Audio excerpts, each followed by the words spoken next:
Let's hope no one's been hit by this smooth mineral. A deck of tarot cards, very popular among street performers.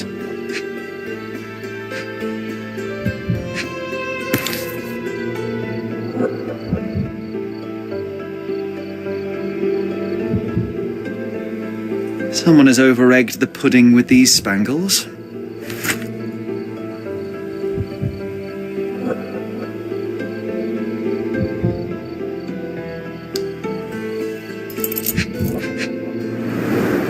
The name of the original performer has been replaced with Dilwyn. You know what? Put on the magic cap. I have a feeling it will help. It's not actually magic, John. Well, not to you perhaps, but to a boy, any magician's hat is special.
Should have known better than to jostle a police officer.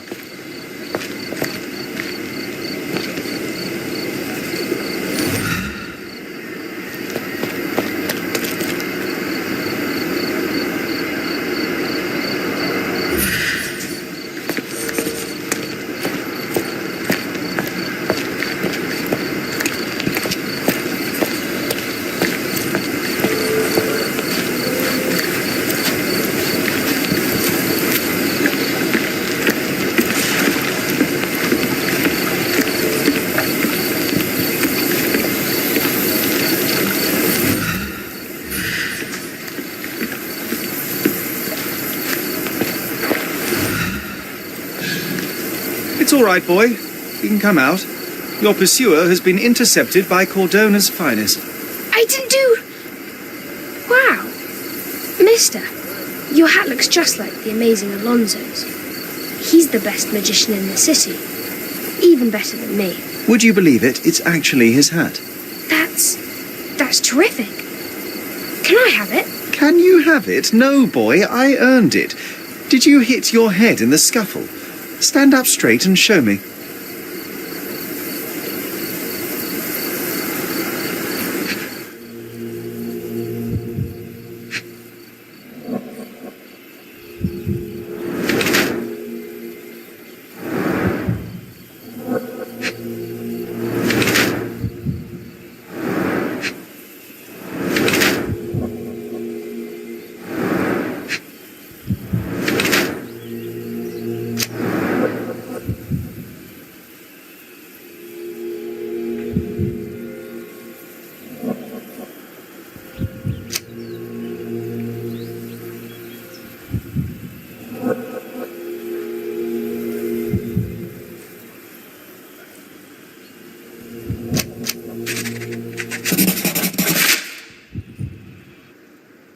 You wear your bruises like a badge of honor, a souvenir of your street antics. Your clothes are ragged, yes, but your hair and nails are clean. You're no urchin.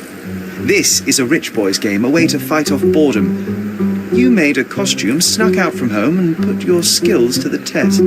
Wow. I guess you do know me. Clearly. So tell me, why did you call that man a liar? Because he is. He told me he's a lord. But no lord has calluses on his hands and sour cabbage stuck in his moustache. He came after me.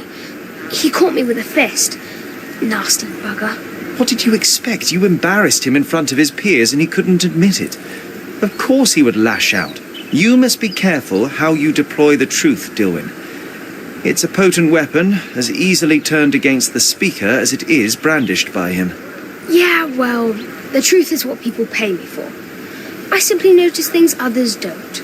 But I think you know what I'm talking about, don't you? Yes, I can do it too.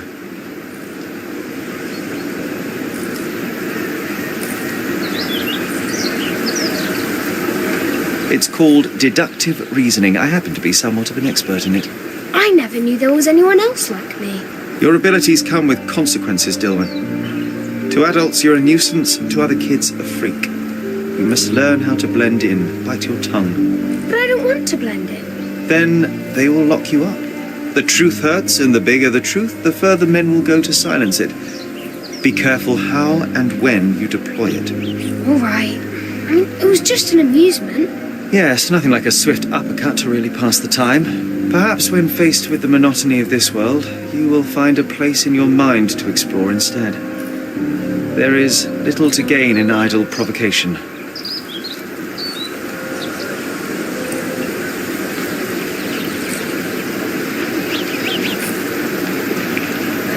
Why don't you go to the police and show them your skills?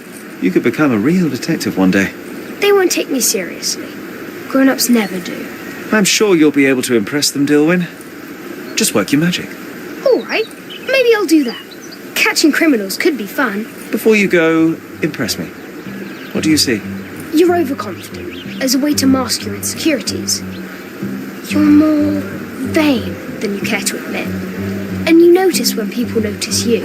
You act like you don't need anyone, because it's easier to pretend you like being alone than to ask for help. You desperately hope to find somewhere you belong, but you never will. Nowhere, no one will ever be enough. And the truth is, you're terrified. You're too smart and too empty inside. You know how dangerous that is, and you know exactly what you're capable of. Valiant attempt, but alas, you've missed the mark. Oh, really? Well, what does John think? Sherlock, did he just... how?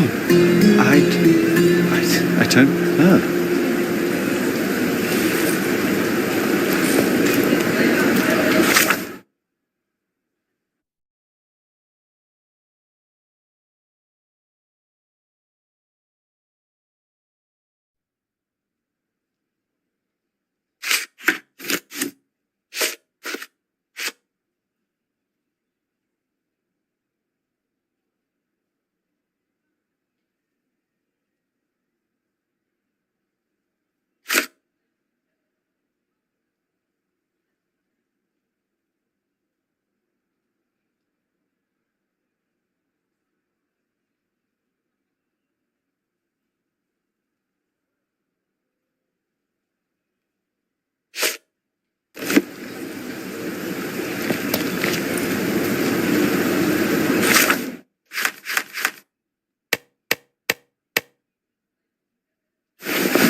Would you like to report a crime?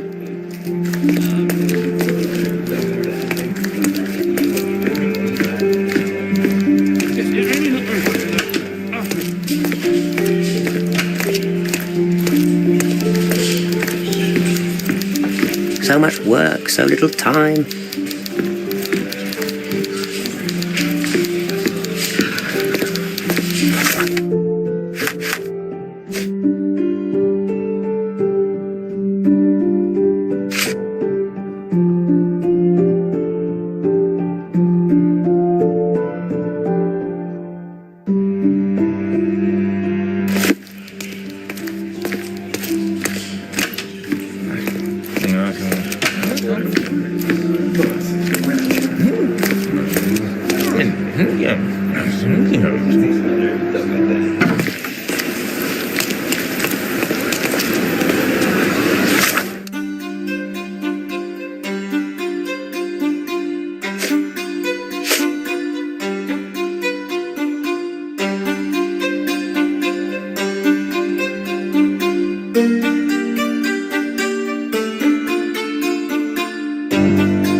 May I ask you something?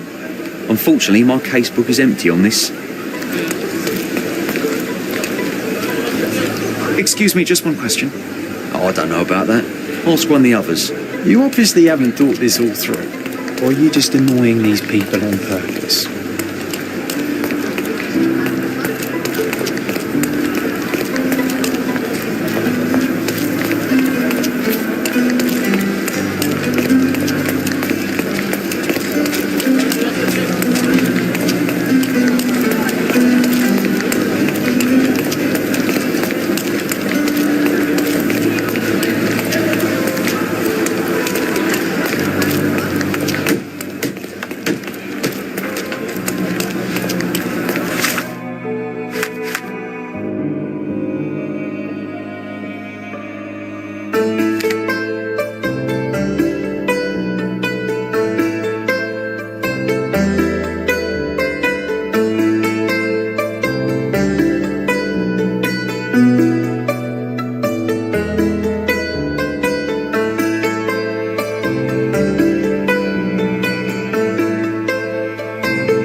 Excuse me, are you Mr. Capello?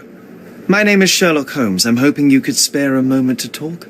Manners, what a pleasant surprise. Most of your colleagues have lacked even the simplest of common courtesies. You're a suspect, sir, but not yet a criminal. I shan't treat you as such. Your case is refreshingly unusual, and I wish to get to the bottom of it. Manners and enthusiasm. Huh. May you go far, young man. What can I help you with?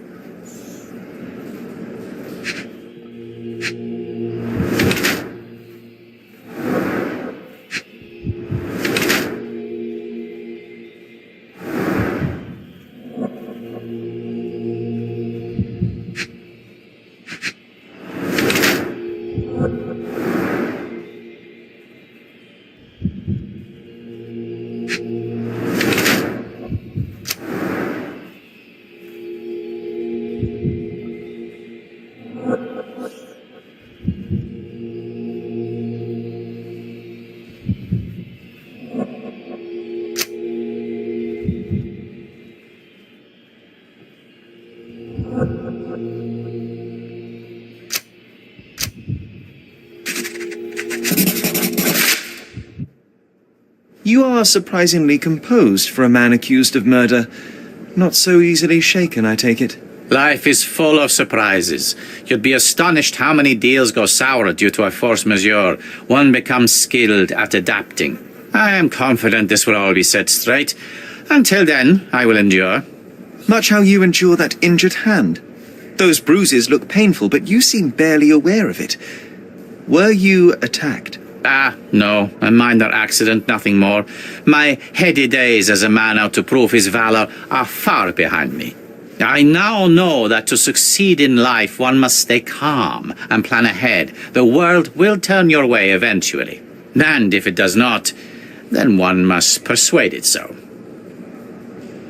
Please, tell me how you ended up in this situation. Well, this morning some clients arrived to finalize their purchase of a Capello modular safe. But when we opened the door, out tumbled a dead man.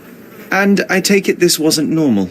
No, I normally keep my corpses in the wardrobe. Please, young man, spare me your wit. The rest of the day was a blur. I recognized the victim, and it seems so did the police. That was enough to make me the main suspect. Who sent for the authorities? No one. As it happens, we had a break-in last night. Nothing was stolen, but for insurance purposes, the report had to be made. So, police officers just happened to be on the premises when we discovered the body in the safe.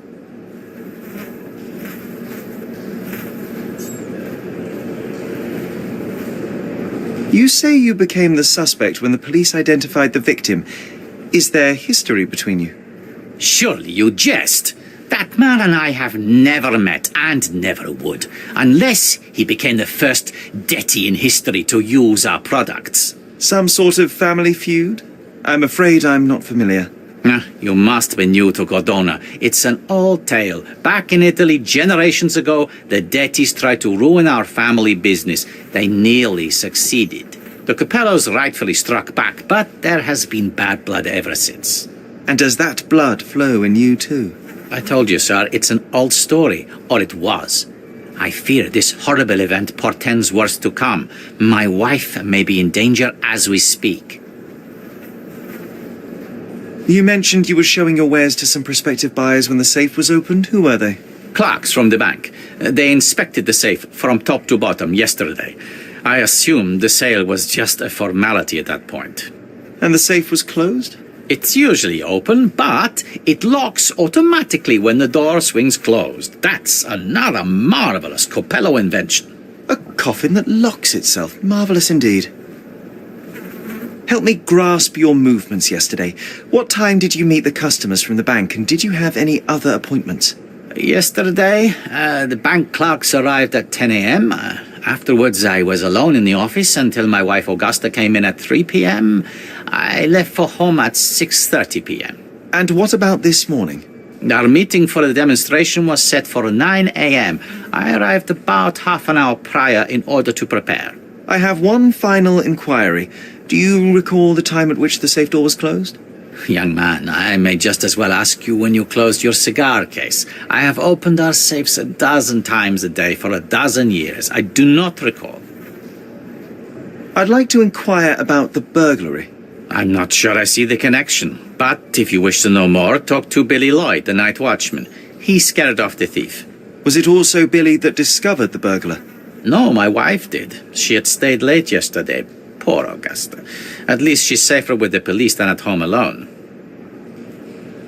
Well, Mr. Capello, I think that's all I need from you at present. Where can I find your office? Here, take my card.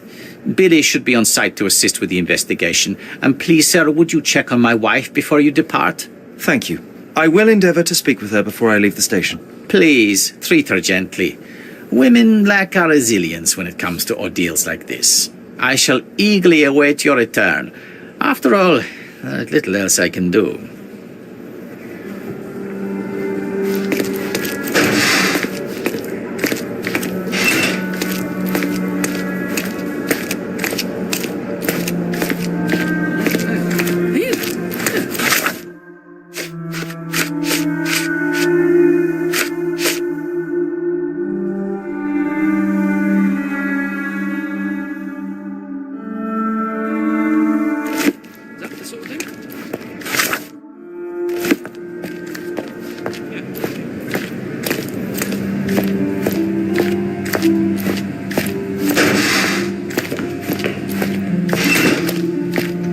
Mrs. Capello, please wait in the office. The inspector will be here soon.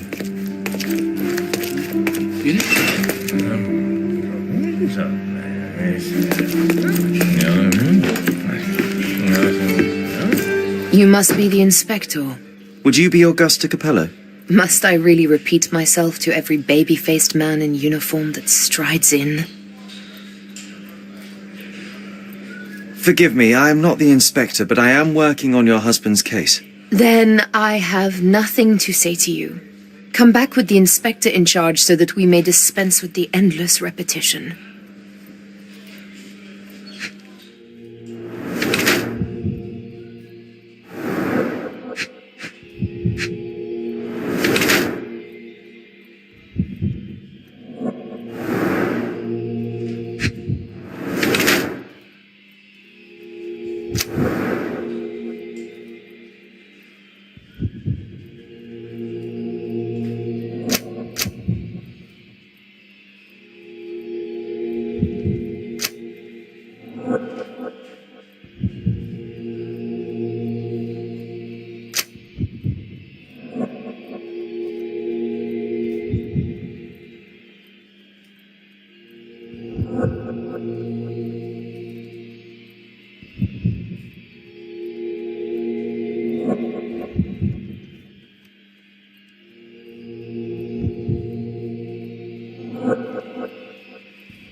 Whilst I prefer German composers, the harp solo from Lucia di Lammermoor stands out as one of Donizetti's finest contributions to the form. I'm sure Basilio thought the same. He did. How? Did he tell you how we met? Oh, there was no need. It is trivial to observe how much you value your memories of playing harp in the orchestra, and even an amateur Italian harpist would be familiar with Donizetti's finest work. Yes. Music is a balm in these uncertain times. It is nice to meet another who appreciates it. Much as I appreciate the truth. Please, Mrs. Capello, let me help you and your husband. I am not unappreciative, sir. But I'm afraid I presently lack the strength. Basilio tells me you were present during the burglary yesterday. What can you tell me about it? Oh, it gave me such a fright.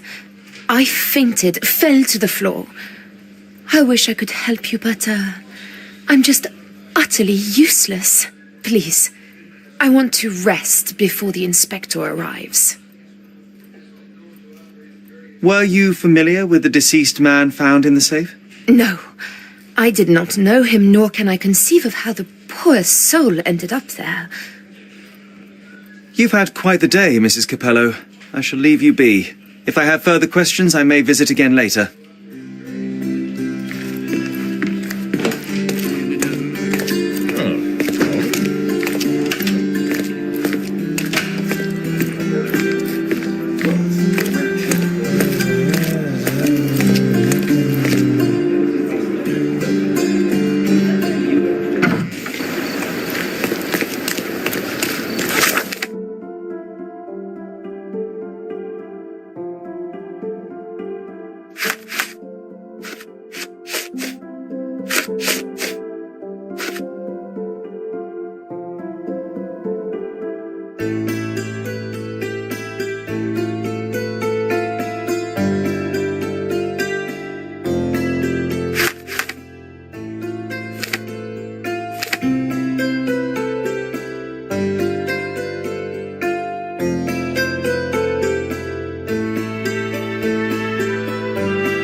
Hello there.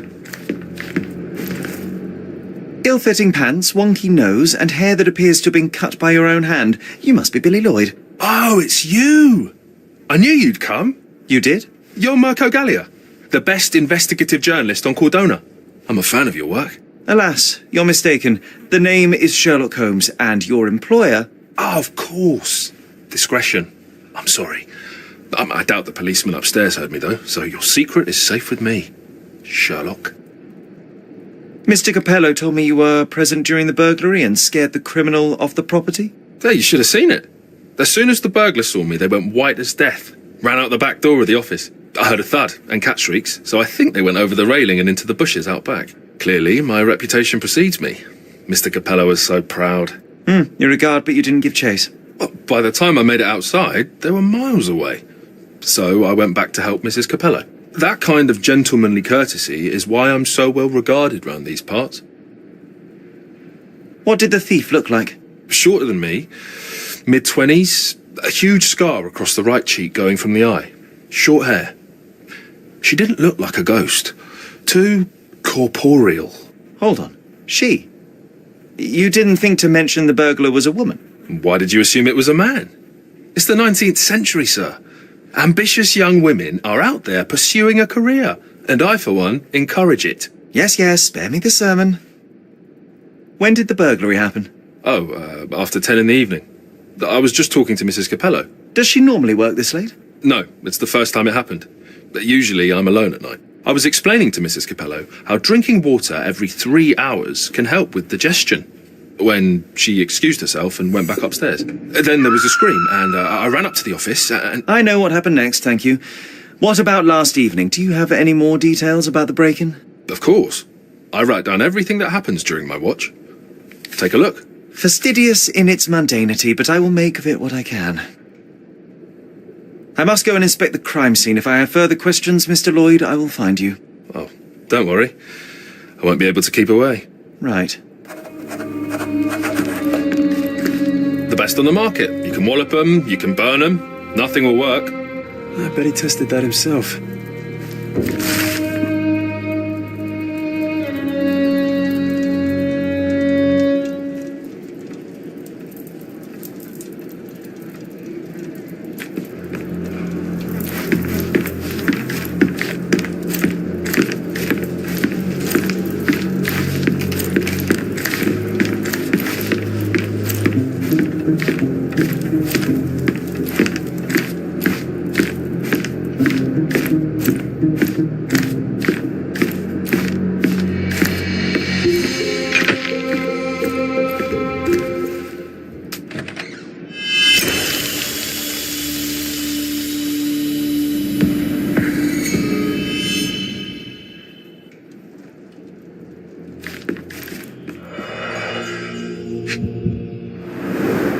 Bulging veins, cyanosis, bloodshot eyes, odd foaming in the mouth.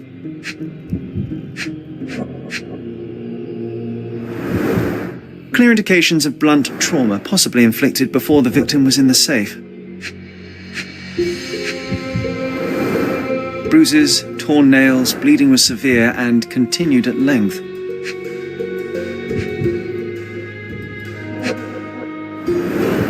Blood on the safe door could have been left by the victim.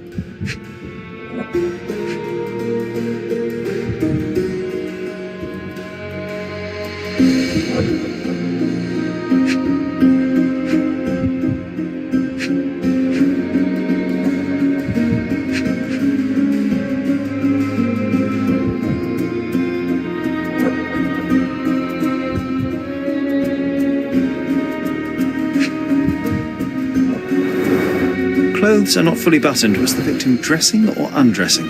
What a rotten way to die. Yeah, what a shame.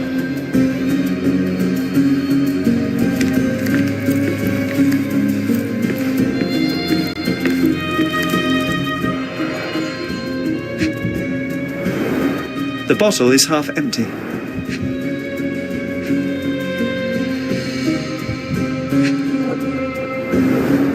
A wine, well enjoyed.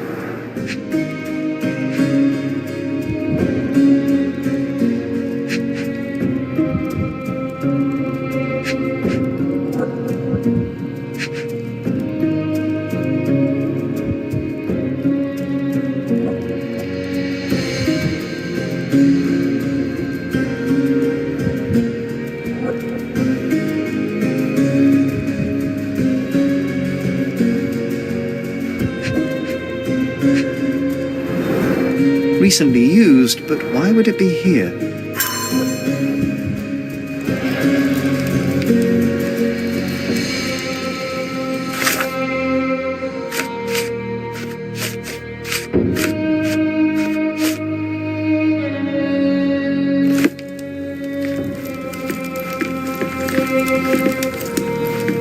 Oh, why do I get the worst jobs?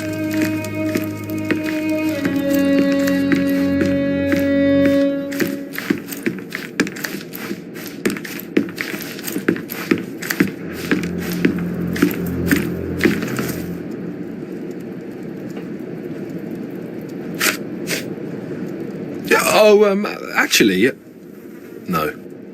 Do you know anything else about the dead body in the safe? Well, there is the rule of threes. You can survive 3 weeks without food, 3 days without water, 3 hours in harsh weather, and 3 minutes Of you talking? without air.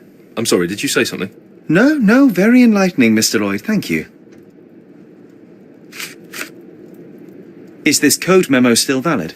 Oh, yes, it's the same combination code everywhere. It corresponds to Mrs. Capello's birthday, actually. In fact, during this year's celebration, I was allowed a sip of champagne. That's when I had to dry my trousers, and then I had to... Okay, thank you, Billy. I know of it, but forgot. I know of it, but forgot. Have you noticed anything different about Mrs. Capello recently? Not really.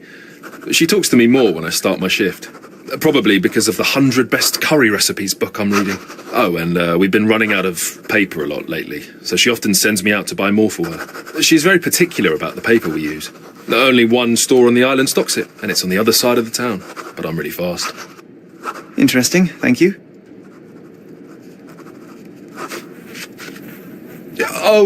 Actually, no. What can you tell me about Mr. Capello? He's a good employer, but very focused on work, and very serious about security, of course, since he employed a night watch of my caliber. Not everyone appreciates his strict business approach, though. Store clerks don't seem to last long in the office. Good to know.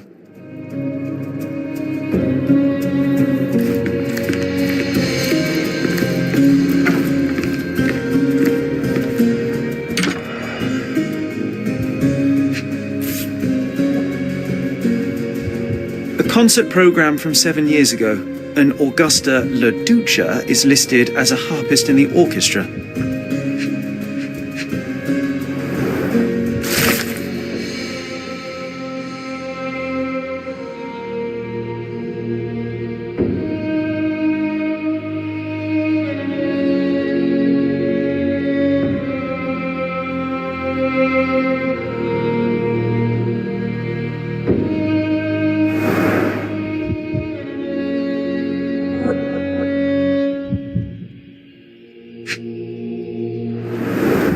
Two theatre tickets for Shakespeare's Othello. The performance is tomorrow. Have to respect the classics.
He clearly needs a better work-life balance.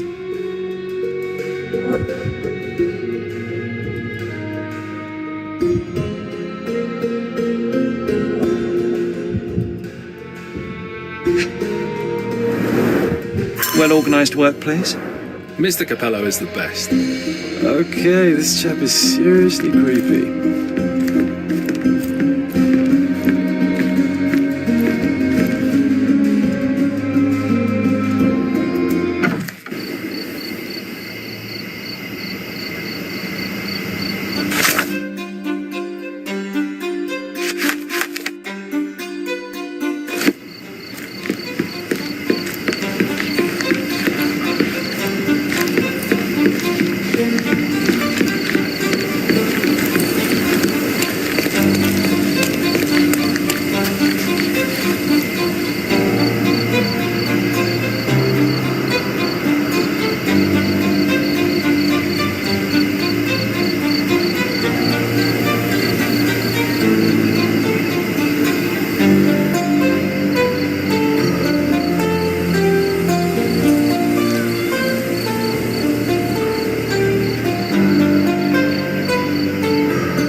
The letter F is inscribed within a four-leaf clover pattern.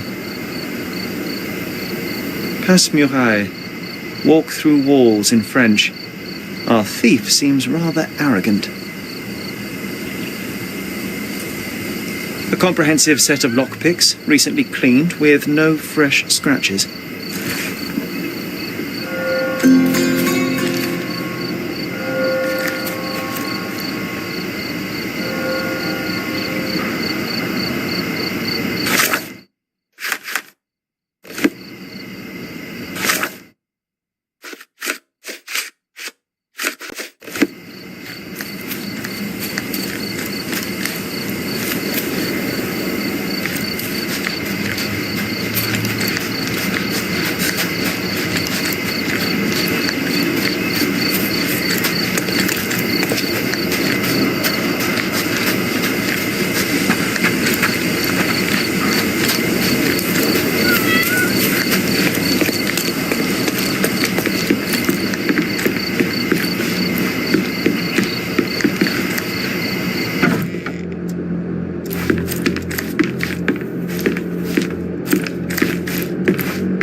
Do you know whose keys these are?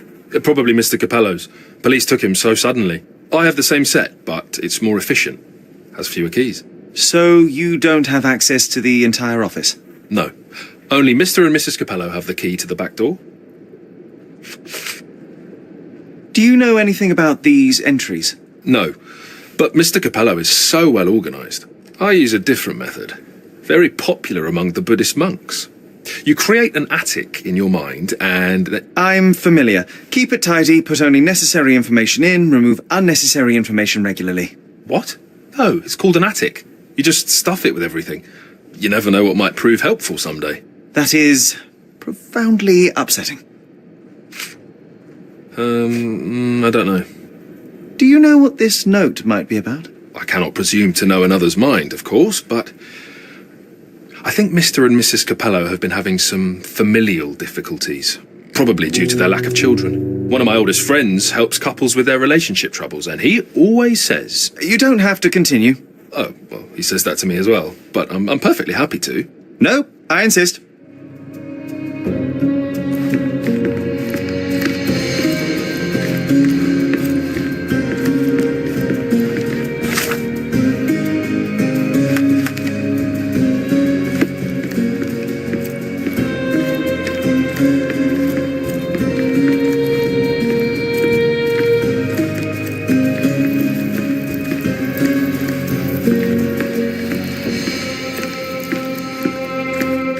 Strength, security, peace of mind.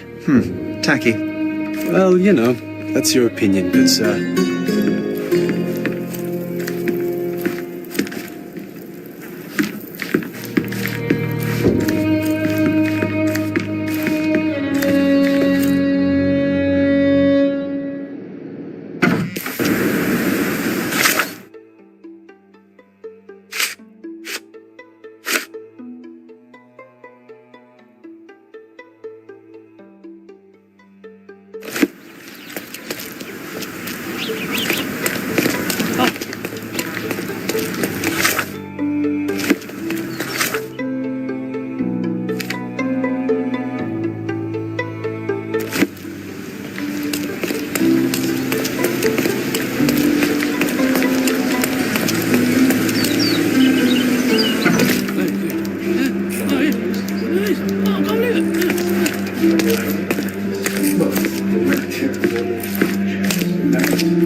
Maybe it would be wise to take a look around outside before we enter.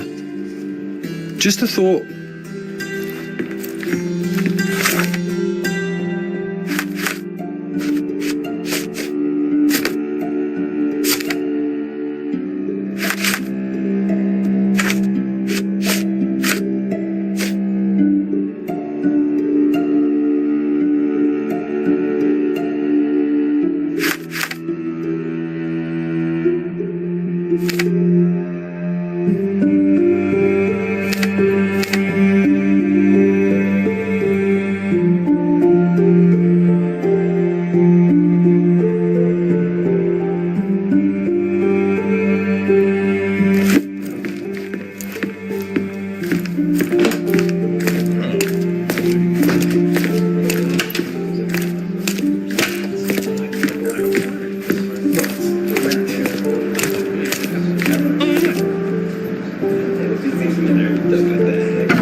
Gangs are planning an attack on the backyard, boys.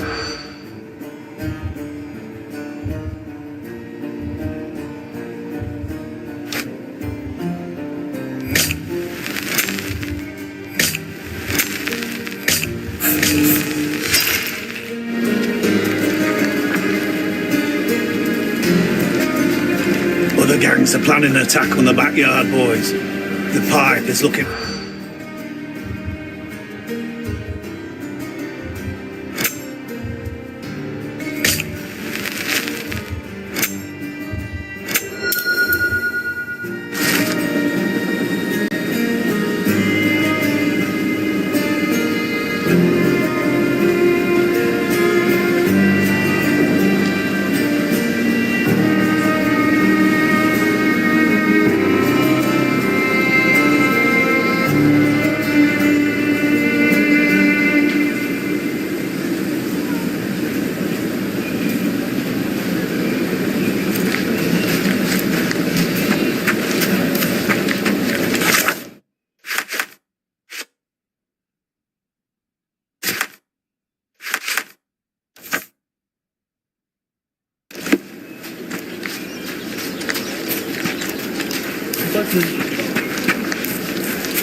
Despite being used, these goods are... The worst clothes at the best price.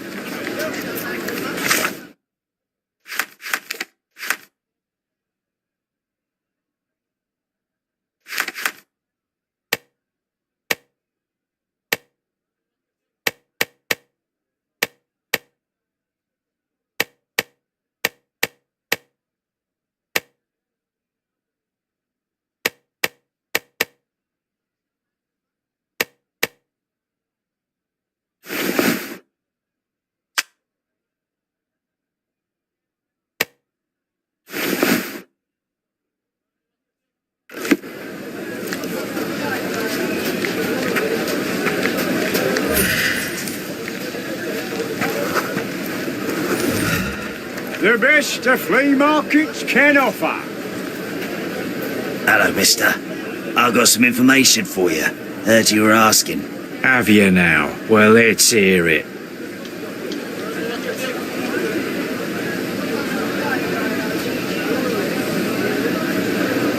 So the bandits, right? Not coming. Bigger fish to fry, they say. Bigger worries. Interesting. Are you absolutely sure? Heard it with my own ears. Lord is my witness. Ah, good. Here you go. Buy yourself something nice. Might I suggest soap? Oh, thank you, mister. Thank you. What a simpleton. Supposed to be Philip from London. Good impression. One man's trash is another man's furniture.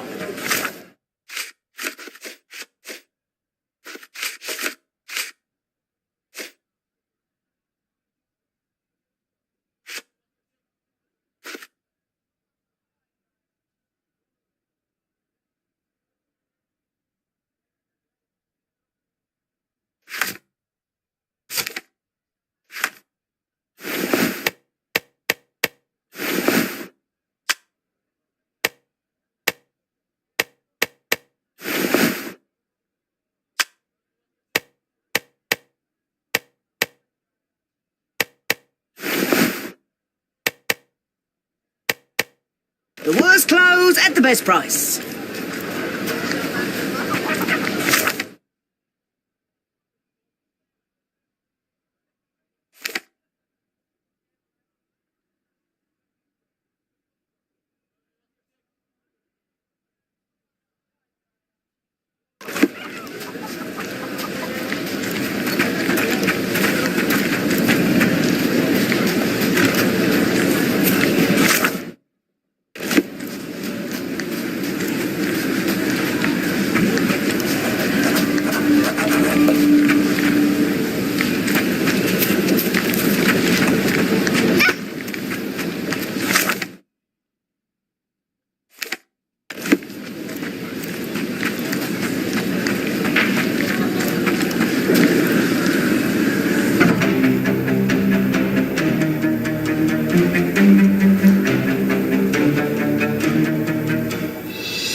ready for some pain.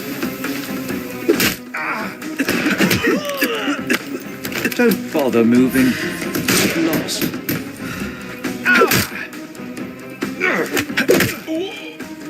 I'm coming for you.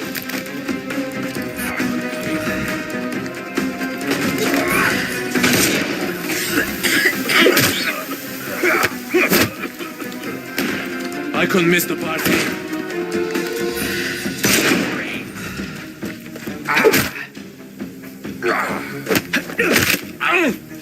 The snuff's ready. Don't bother moving.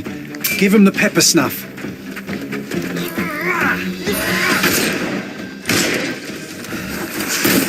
I'm coming for you. Too simple. I'm coming for you.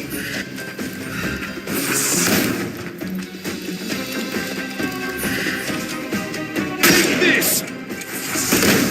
Dodge this!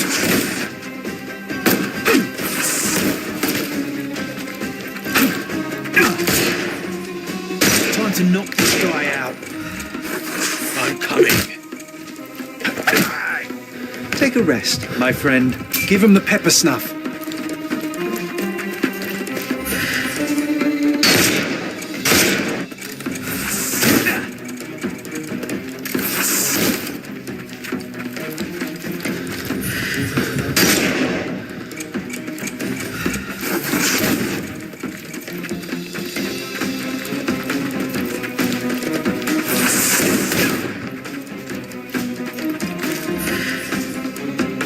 It's all yours now. Go for it. I couldn't miss the party. Don't bother. The snuff's ready.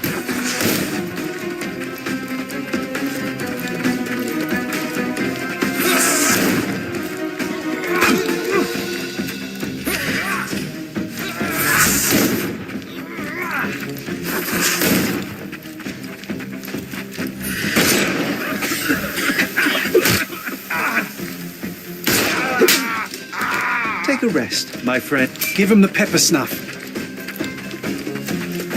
You're dead!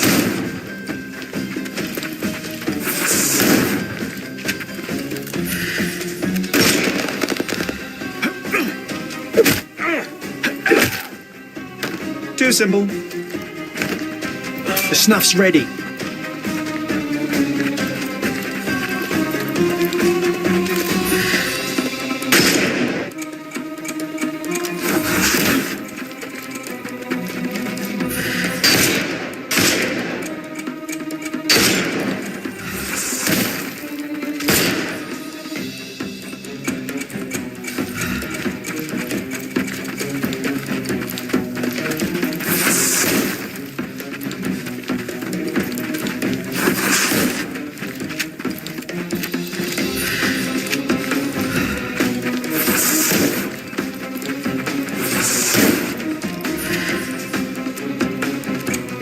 No, you killed him.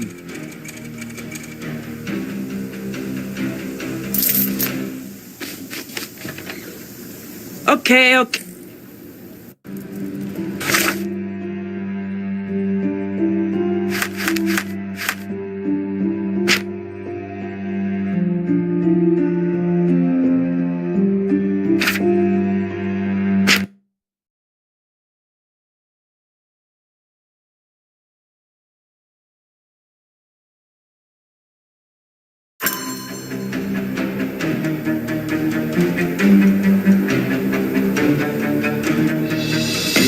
I'm coming for you.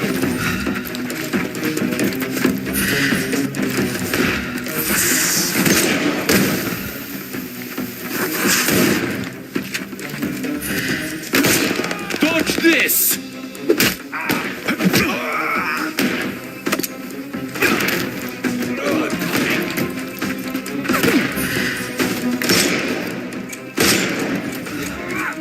I'm coming for you. Don't cry, you'll live.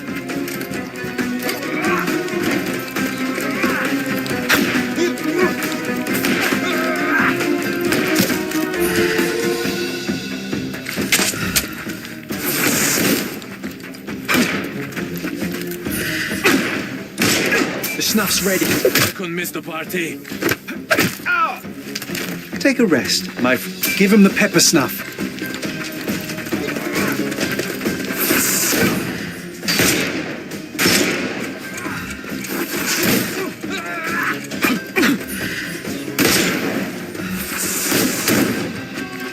Good day. I'm coming for you. Too simple. The snuff's ready. Time to knock this guy.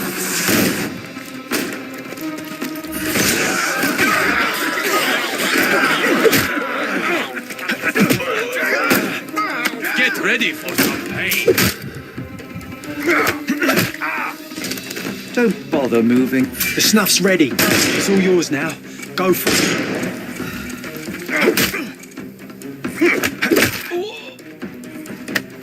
Too simple. Give him the pepper snuff.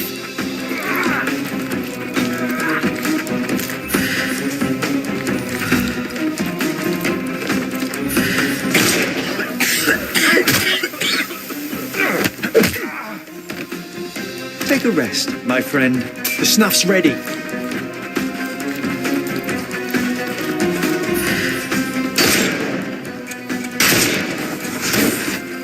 Just die.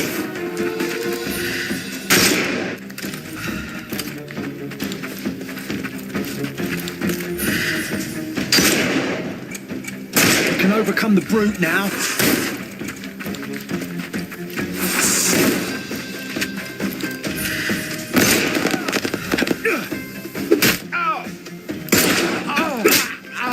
No more Give him the pepper snuff.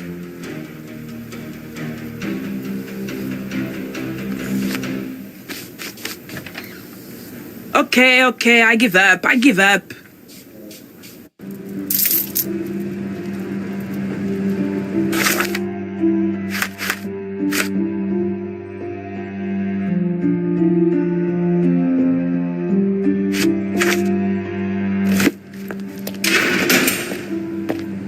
And here we are, Miss Sevigny. A place where we can talk about all your recent activities. We have a nice profile on you, you know. What are you talking about? I didn't do anything. Is there nothing you didn't do, Miss Sevigny?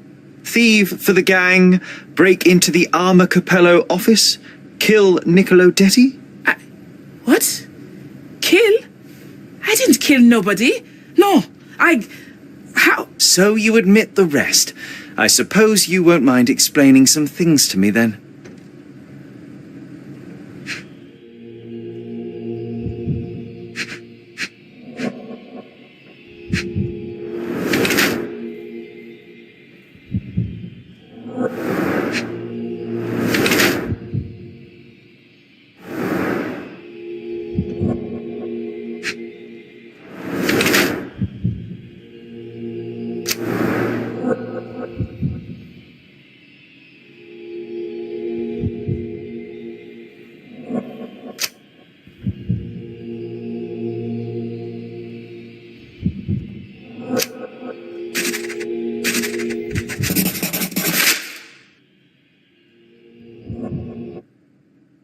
You were in the Armor Capello office yesterday evening, Miss Sevigny. The same place that Niccolo Detti was found dead today. What happened? How would you know? You can't prove anything? It's written all over you, Miss Sevigny. I presume you did not intend your evening to end with a fall over the railing and a fracas with felines. Need I continue? Zut alors! It was just a job, nothing else. I was asked to come. Here, see for yourself. I don't know who hired me, but I think they wanted to pin the crime on me. Poor Niccolo. When were you offered this job? Ah, mon Dieu. I don't remember precisely. I think the letter arrived around 9:30 in the evening. It sounded tricky, but the money was good. And you arrived at the office? Perhaps 45 minutes later. I am very good, sir. I was in and out in 5 minutes. I don't like lies. No, wait.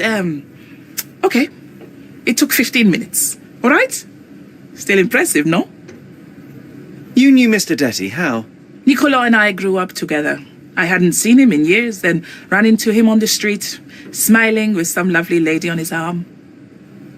And that was the last time you saw him alive? Well, until I found him dead yesterday.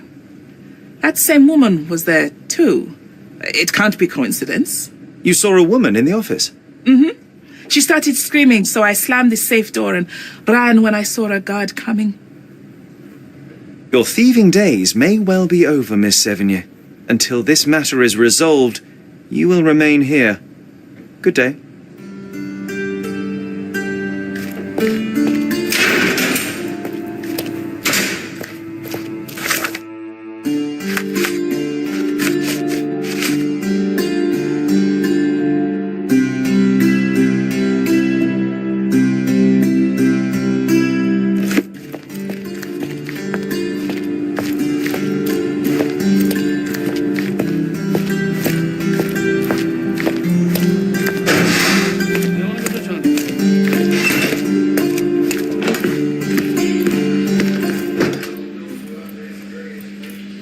What exactly was your relationship with Niccolo Detti? Who? What are you talking about? Madam, please, a young woman dedicated to her music and an enthusiastic artist. Your marriage to Basilio could not have offered all you needed. And then about 6 months ago, you met Niccolo Detti. There was a spark, you started to see each other. It brought passion back into your life. How could you? But your tryst didn't go unnoticed. Felicia Sevigny spotted you with Niccolo, but rather than cease your affair, you took care to avoid the public eye. You started working with your husband at the office and met your lover there in the evening after Basilio departed. Billy would not notice, and you hoped neither would your husband. Do I have this right so far? Yes. I love Basilio, I truly do. But his first passion is his work. I respect that, but it left me adrift. Niccolo. Sweet Niccolo. He was the man I needed. If he had had any other name, I would have talked to Basilio. But he was a Detti. And your husband suspected something. I think he did. He asked questions. Billy's schedule was moved forwards here. Yes, he suspected.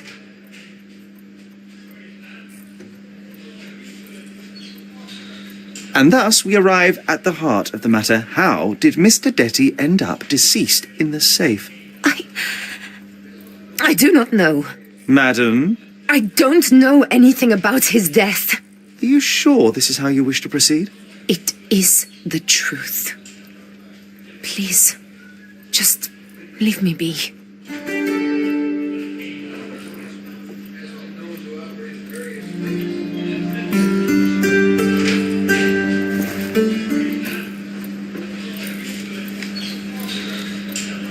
It is a shame it has come to this, but it is patently obvious that you are responsible for Niccolo Detti's death. How dare you? I wouldn't want him to. I see you need some persuasion. I know that Niccolo Detti went to the office to meet you.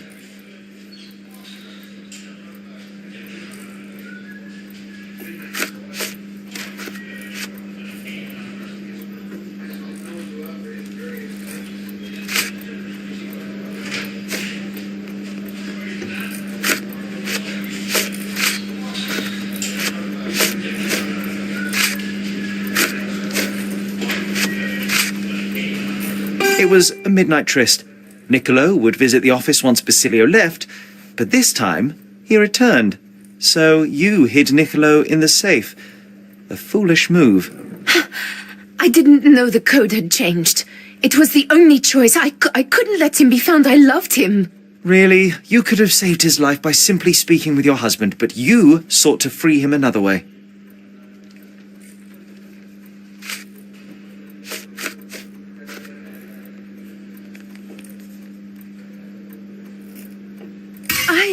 I don't follow you. The fact remains you chose to risk... Wait here, I need a moment to think.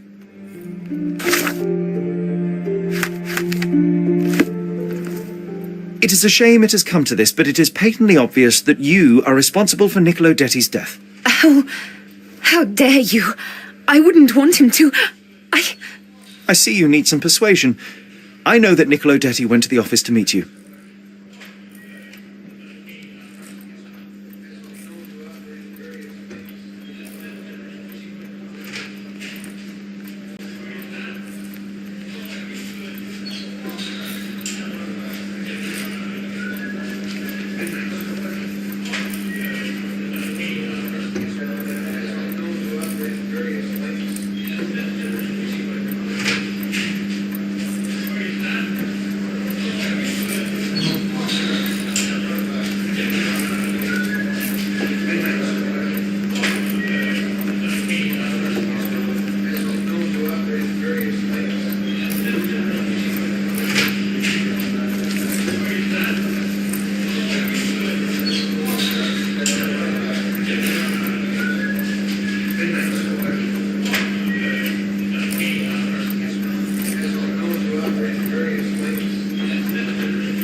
It was a midnight tryst. Niccolo would visit the office once Basilio left, but this time he returned. So you hid Niccolo in the safe. A foolish move. I didn't know the code had changed. It was the only choice. I couldn't let him be found. I loved him. Really? You could have saved his life by simply speaking with your husband, but you sought to free him another way.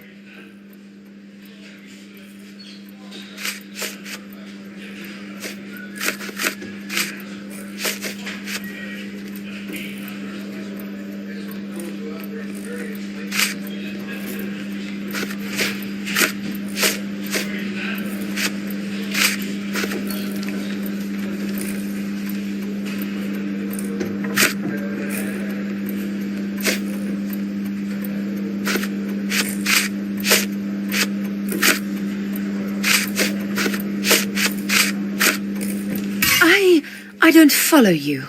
The fact remains you... Wait here, I need a moment to think.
is a shame it has come to this, but it is patently obvious that you are responsible for Niccolo Detti's death. How dare you? I wouldn't want him to. I see you need some persuasion. I know that Niccolo Detti went to the office to meet you. It was a midnight tryst. Niccolo would visit the office once Basilio left, but this time he returned. So you hid Niccolo in the safe. A foolish move. I didn't know the code had changed. It was the only choice. I couldn't let him be found. I loved him.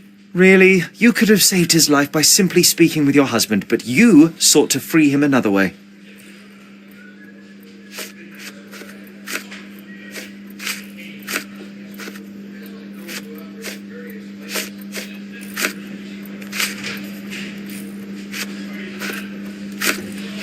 To free Mr. Detti, you hired Felicia Sevigny, a petty burglar, to crack the safe, and as a result, you killed your lover. No, It's because the combination had changed. It is not my fault. You are splitting hairs, Mrs. Capello. The fact remains you chose to risk Niccolo's life rather than call your husband. And I know why.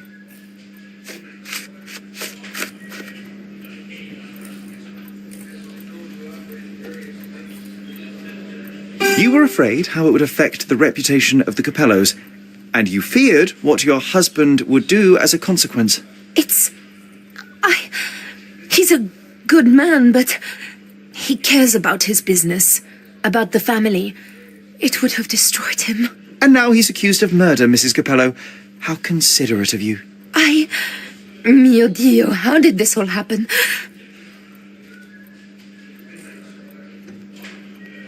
Mrs. Capello, there is a way out of this mess.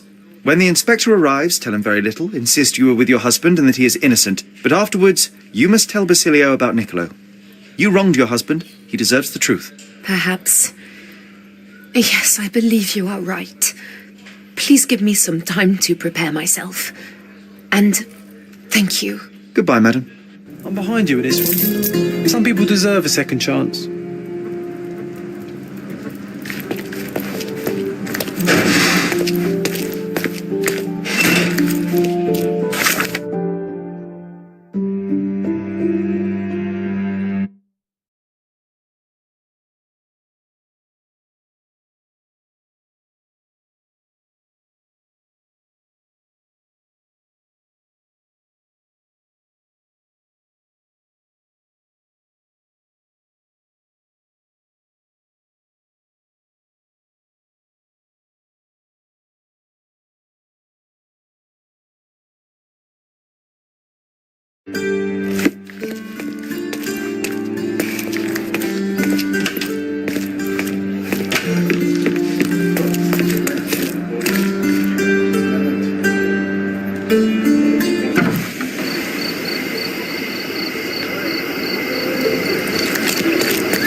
day, sir. Merhaba. Good day to be alive. And, by extension, a poor day to take a bullet. Do you know what happened here? Officer said there was a duel, shots fired, and then that fellow took his last breath. Reminds me of last year. So the inspectors have been and gone? Of course. Police don't let an undertaker do his work before they've finished theirs.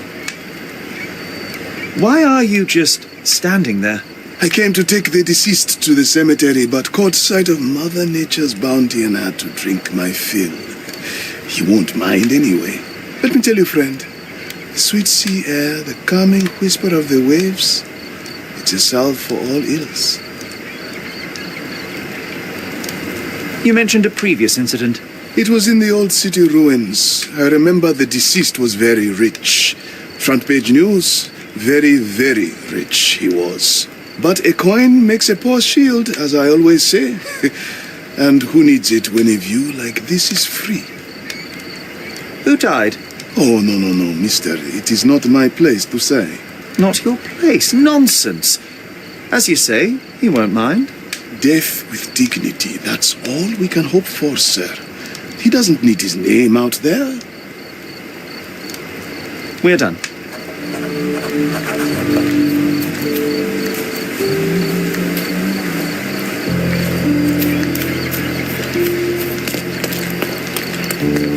This man is no more. He's ceased to be. He's expired and gone to meet his maker. He's a stiff. Bereft of life, he rests in peace. You know the rest.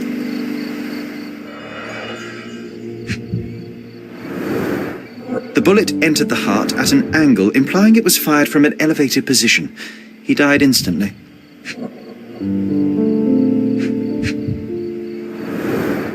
Predictably, the rumours were exaggerated. The blindfold is intact, with both eyes unharmed.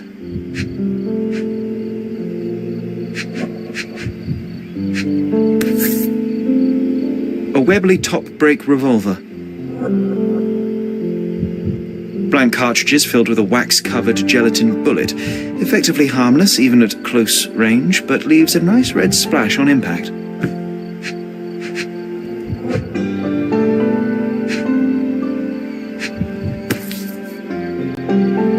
A key for a birdcage? I'll take it.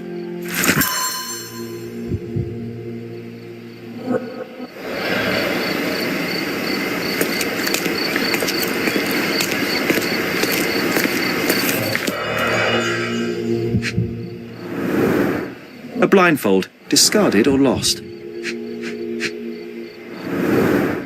The duelist eventually reloaded his gun, but all the cartridges were filled with red non-lethal rounds.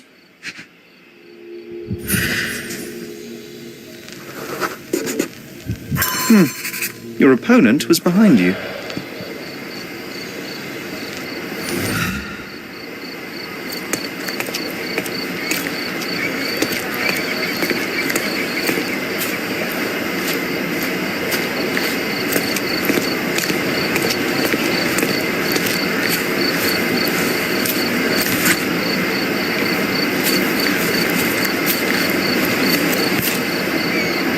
Blank cartridges filled with red wax-covered gelatin bullets, most assuredly non-lethal, if rather theatrical on impact.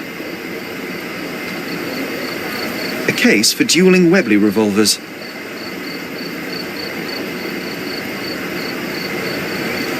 The corner of the box is broken, likely from being dropped.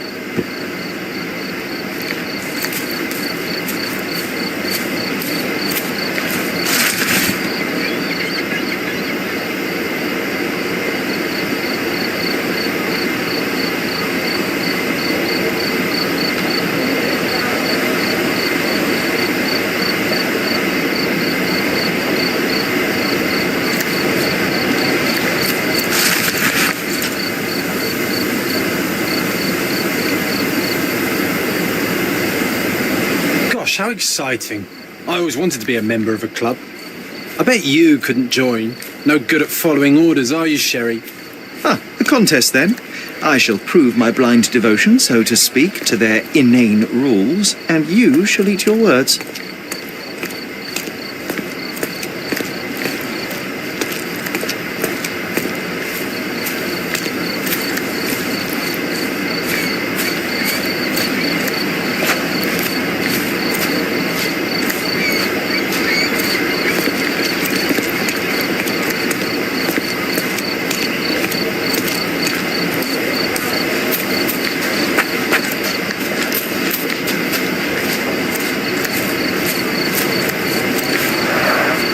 Red stains, relatively fresh.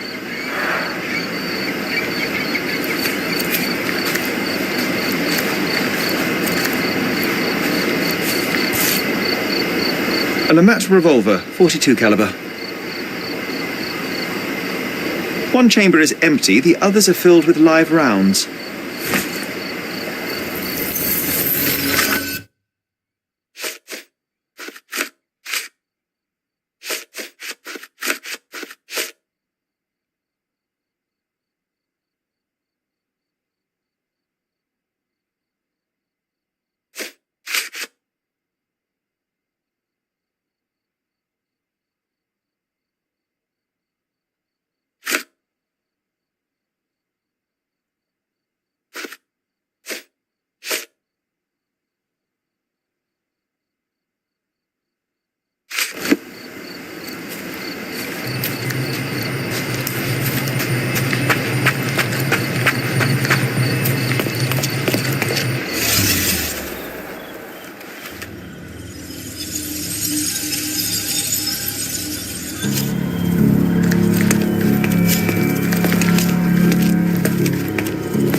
The victim was killed by someone up on the wall.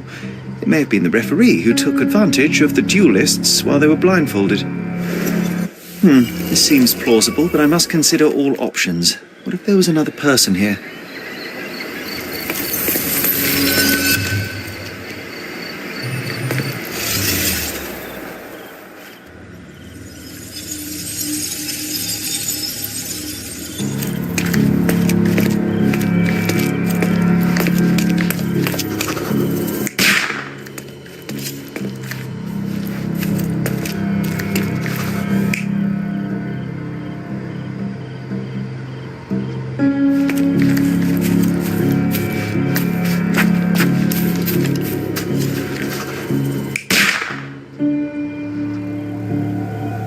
You're not even trying, Sherry. Concentrate.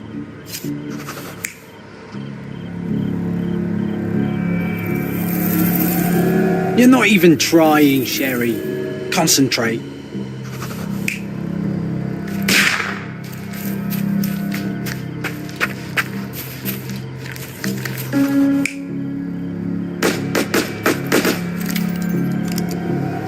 You're not even trying, Sherry. Concentrate.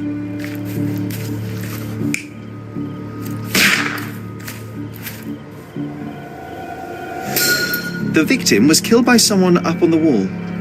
There may have been someone else here, a fourth person waiting for an opportunity to strike.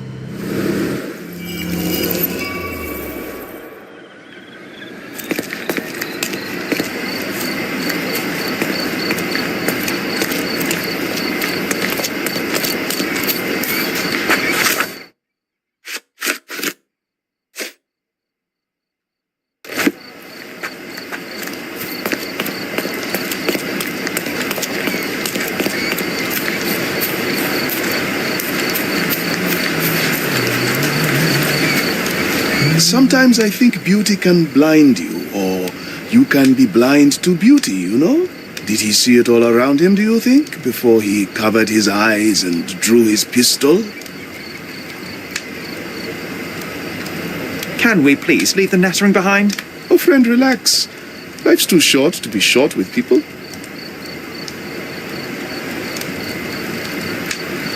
Enough tomfoolery. Give me the victim's name. I told you that's his business, not yours. 2 men duelled, 1 man died. When you hit a rock, stop digging. We're done.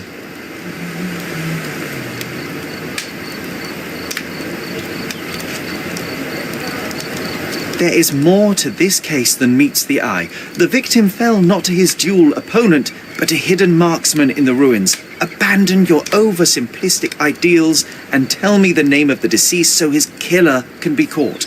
Ah, that is wrong, to be sure. Okay, the man's name was Eric von Staub. I heard the officers say that he lived in Scaladio. At last. You may return to your vacant stare.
announced.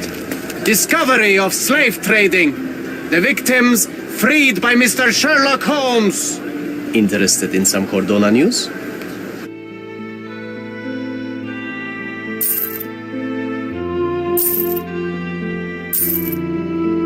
Check the front page. You won't regret it.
Are you able to help me?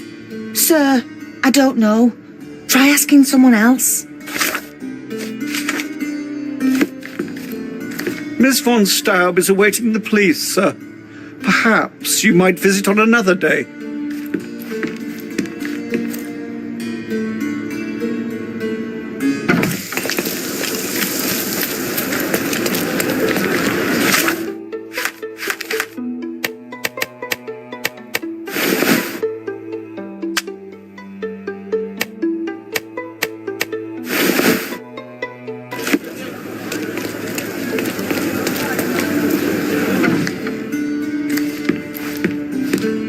Good day, officer. Miss von Staub awaits you in her boudoir.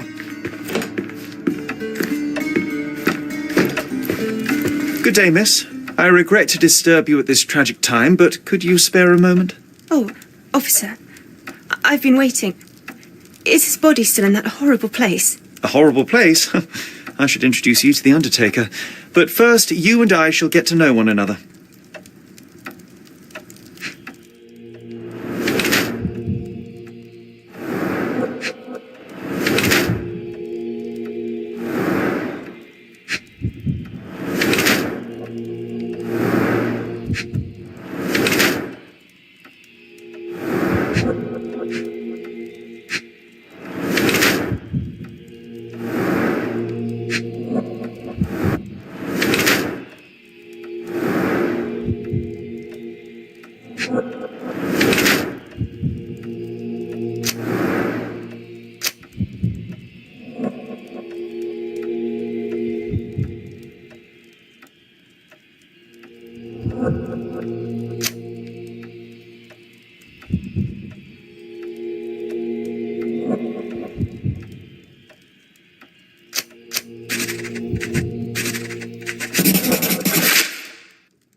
I am Officer Holmes. I take it you are Magda von Staub, the sister of the deceased? Oh, pardon me. Yes, I am. My deepest condolences, Miss von Staub. Your brother's body will be returned to you shortly, as I believe the case will soon be closed. Nevertheless, there remain some formalities requiring attention. May I ask you a few questions? Oh, if you must. But I'm unsure if I will be of much help. Forgive my intrusion, but I must inquire about your bruises. Did you take a tumble? Oh, I have a weak disposition. It is not so bad, but my skin marks more easily than a peach. It is the least of my sorrows. But, Miss von Staub, I can tell you suffered new bruises even before the old ones had healed. I have nothing more to add, Officer Holmes. It is what it is. Do you know if Mr. von Staub had any enemies? Someone that may have sought to do him harm? Enemies? I don't know. He and I did not discuss such matters, and he was rarely called upon by visitors. My brother's only guests were his friendly contests, but I was not allowed to participate. I merely heard it all from my room. Contests? Eric would practice shooting on the patio, and occasionally friends would join him, but I couldn't tell you if they ever argued. Where were you when your brother died, Miss von Staub? I was here painting Eric's portrait. My God, you could have asked the servants. Alas, I needed to hear it from your lips. May I take a look at Mr. von Staub's room? His personal effects may prove invaluable in our understanding of the case. Please do. Here's the key.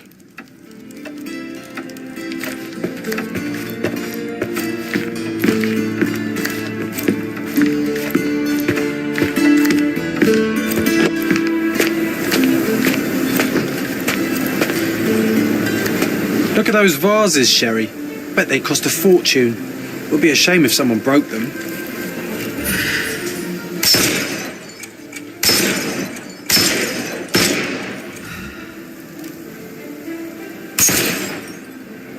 Oh, I love it when you're reckless. Were those Limoges porcelain? You have a keen eye. Well, I suppose it's yours. Next time, shoot with a blindfold.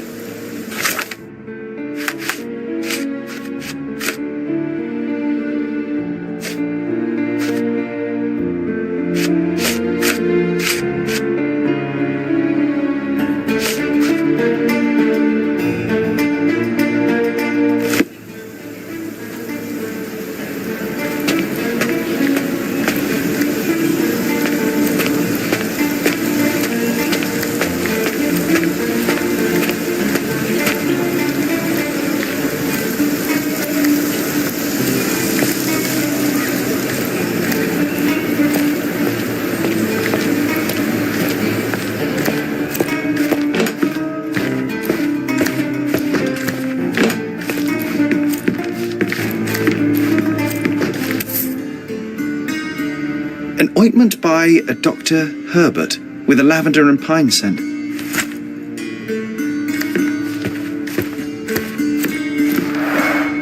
Excellent score.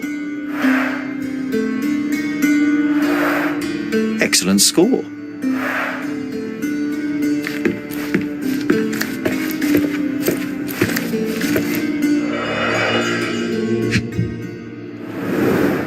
A handsome portrait of Eric. Miss von Staub does have talent.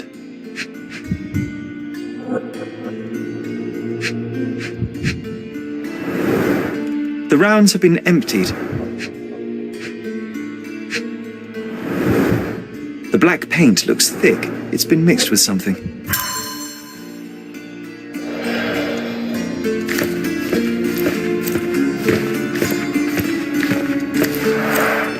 The end and the beginning. She covered the locked windows with paintings, but the atmosphere remains oppressive. Sad home for a young woman. She covered the locked windows with paintings, but the atmosphere remains oppressive. Sad home for a young woman.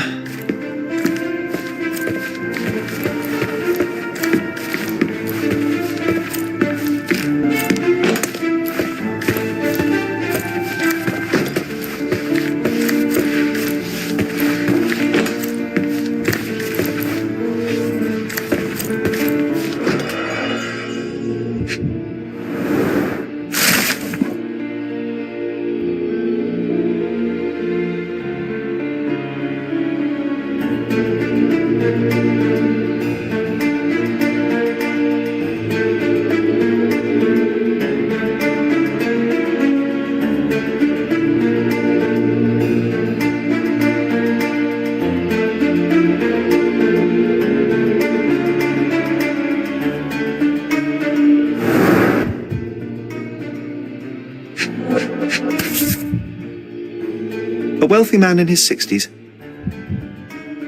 Sir Barnaby Boddington, 1879. A typical crest for a league or a guild. Club headquarters, 190th anniversary celebration.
This whip is well loved and well used.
I found burnt letters in your brother's room. I believe they were addressed to you. To me? From whom? They appear to be from some of your suitors. Why did you burn them? I didn't. I didn't even know about them. Eric, he never said a word.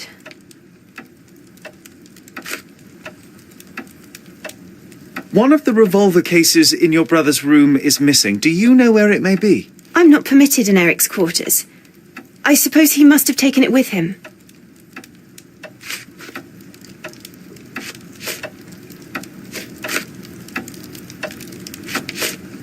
I beg your pardon? It seems you and Mr. Boddington were to be engaged. Were you as thrilled at the prospect as your brother? Mr. Boddington is not how I had imagined my husband. But it was Eric's choice.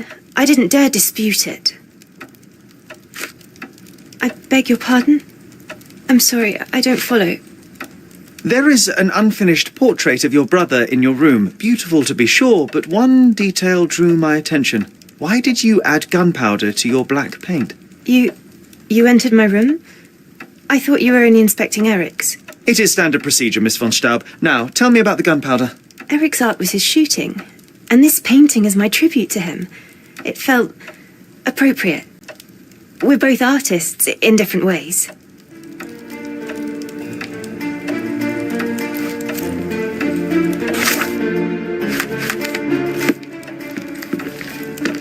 Oh, please, let me mourn my brother.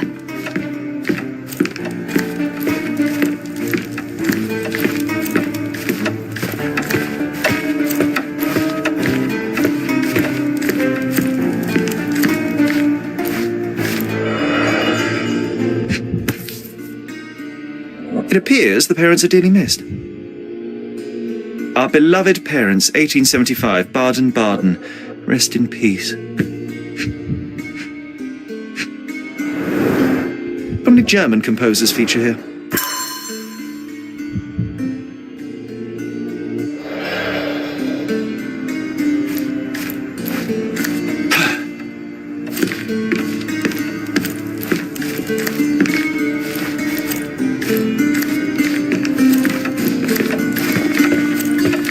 Oh, please, let me mourn my brother.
This whip is well loved and well used.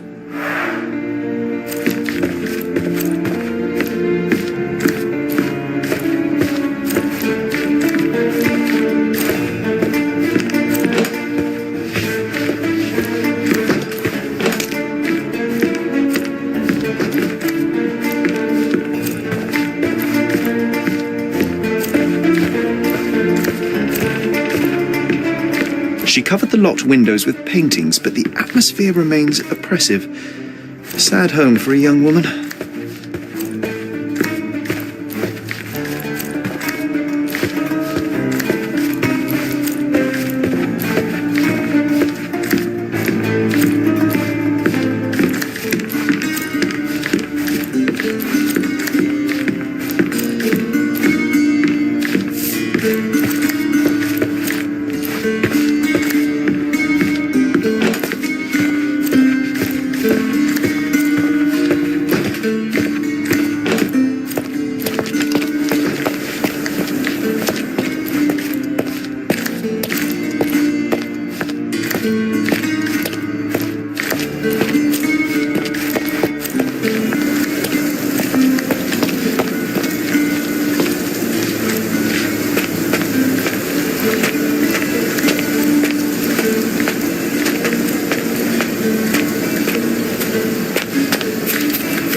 Good day, officer. Miss von Staub awaits you in her boudoir.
Can you satisfy my curiosity? Of course, officer. Let me tell you.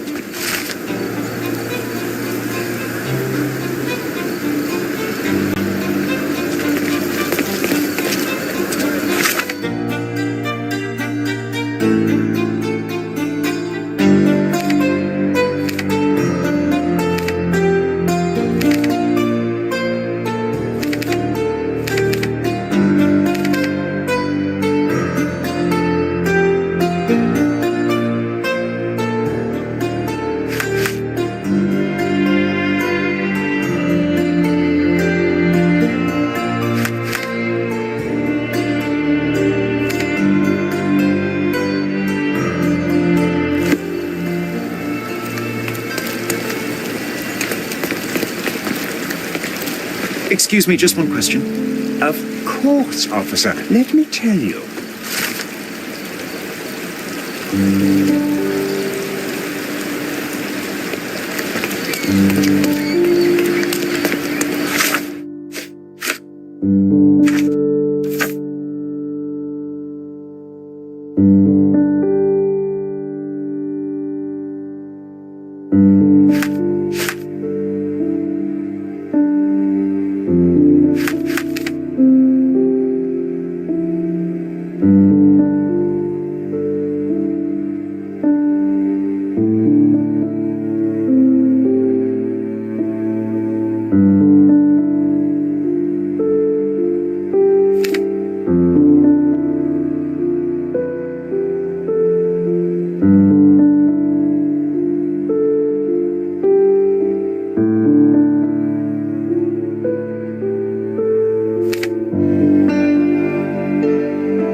Please come in, sir.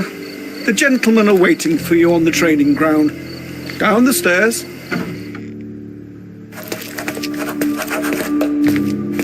Fancy. Not every manor has a custom floor.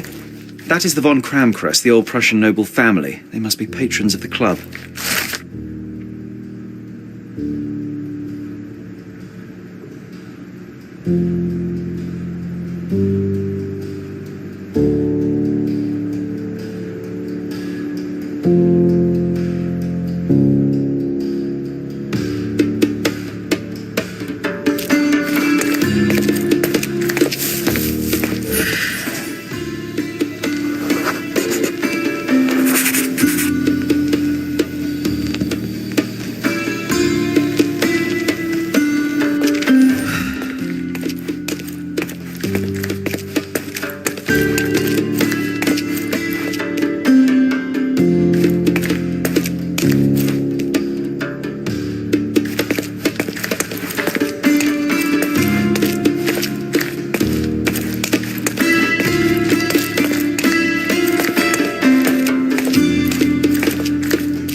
How often do you think they check the submission box?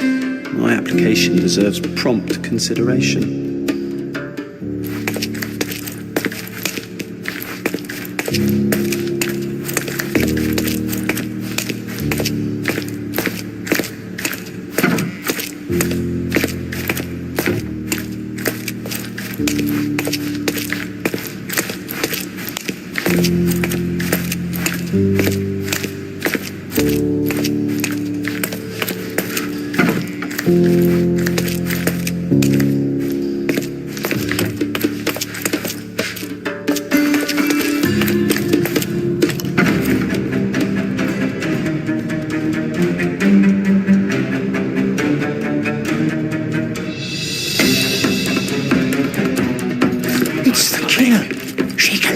Get him.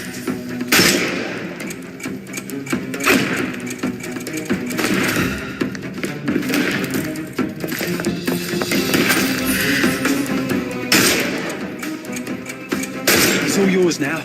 Go for it.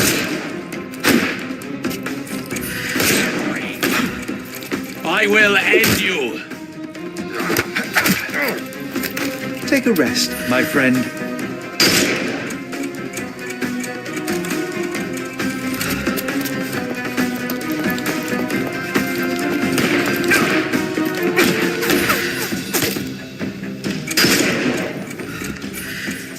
Can overcome the brute now.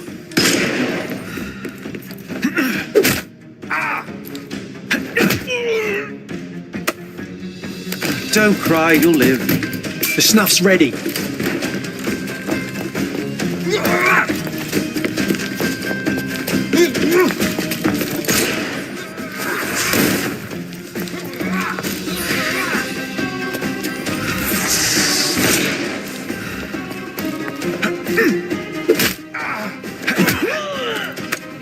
Don't bother moving. Give him the pepper snuff. Too simple. The snuff's ready.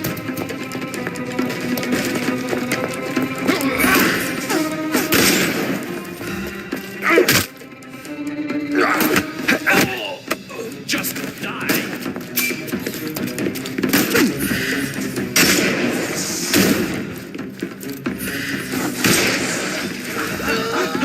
I'm coming. No more crime for you and...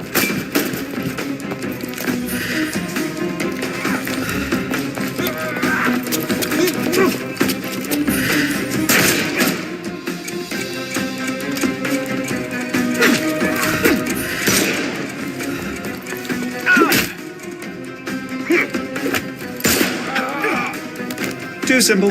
Give him the pepper snuff.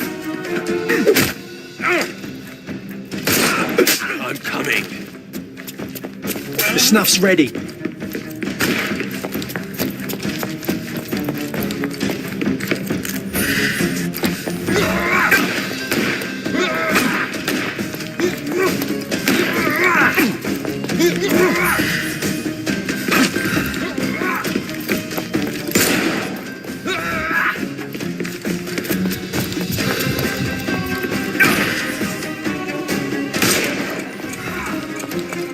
I'm coming for you. Don't give him the pepper snuff.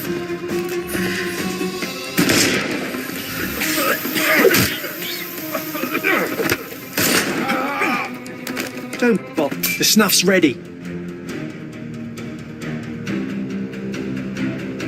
I must say, Sherry, that was near perfect. Could it be that you're not completely hopeless?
The same ingredient was used in the dueling revolver's ammunition.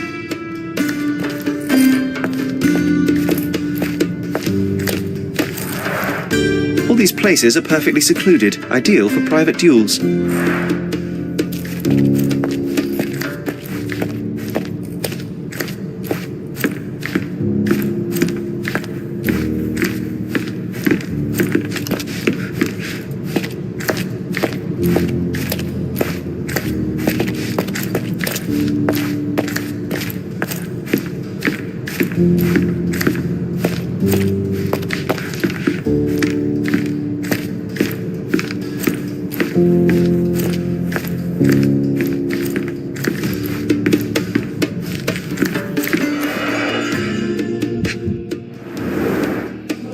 A nice apricot aroma. Marilyn schnapps, I presume. Half full.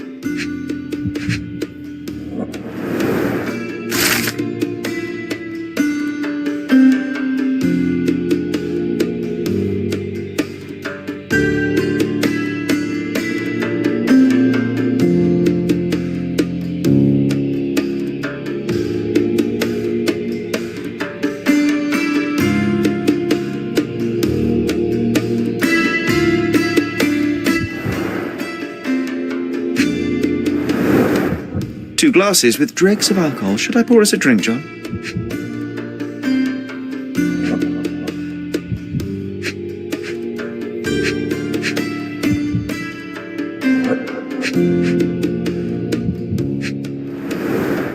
Glass crushed underfoot with damp traces still visible.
Who the devil are you?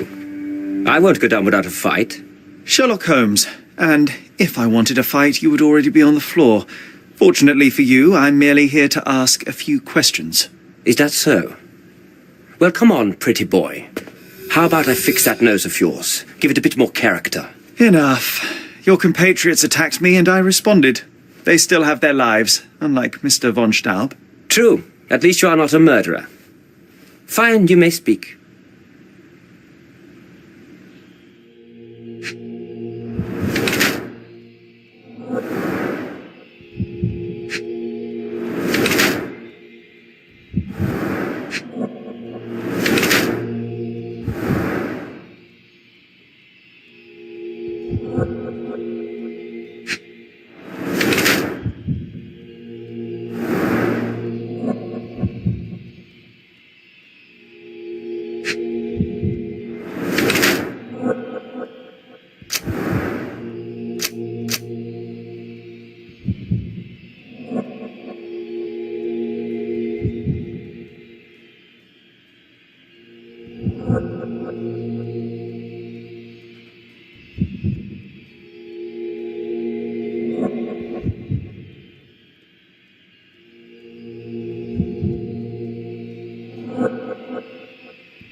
So you are Mr. von Kram, one of the club's best shots, the referee of the deadly duel, and witness to Mr. von Staub's murder. Incorrect. I am the best shot at the club.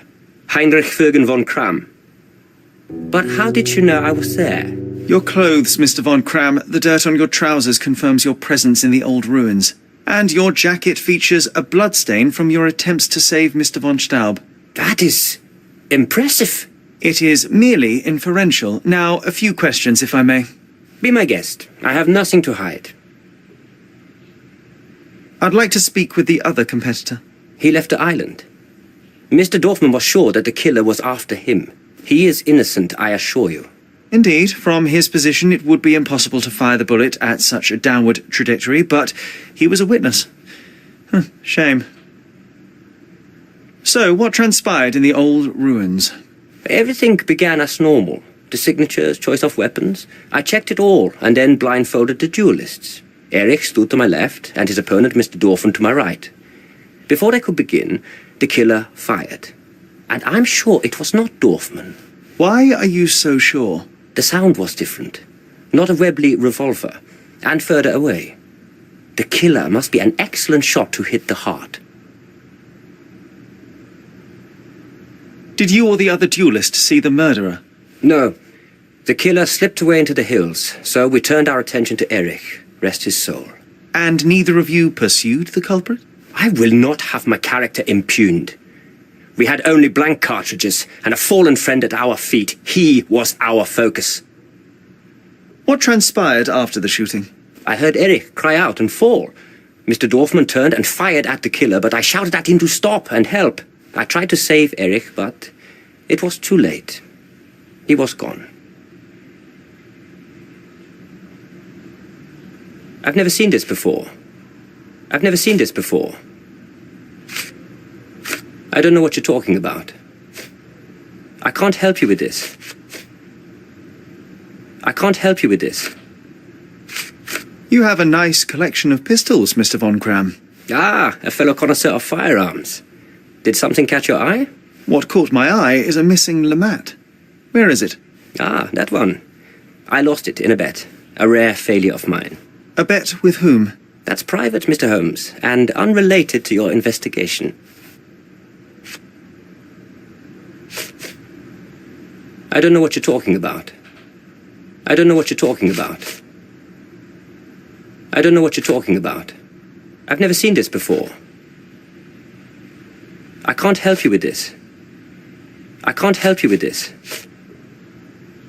It seems you owed Mr. von Staub a small fortune. A fortune to you, perhaps, but a trifle to me. Our debts ebbed and flowed. In our next contest, there was every chance I would win it back. Erich was too concerned about all that. Frankly, he often lacked the demeanor of a nobleman. His progressive tendencies could be grating.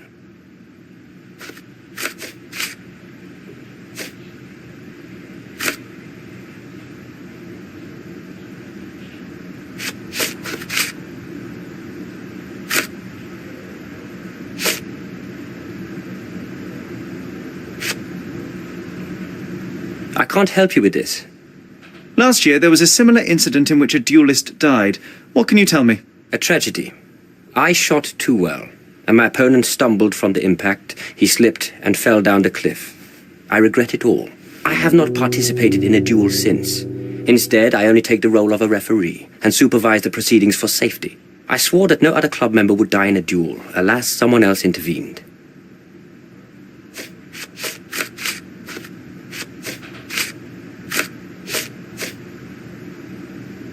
I've never seen this before. As it happens, a Lamate 42 caliber revolver was discovered at the crime scene. You said you were missing a Lamate, yes? I did, but my Lamate was a 36 caliber.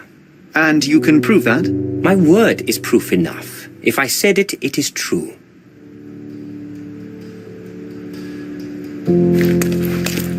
Recordings labelled in Braille. Your ability to perceive the world can be developed with work and concentration.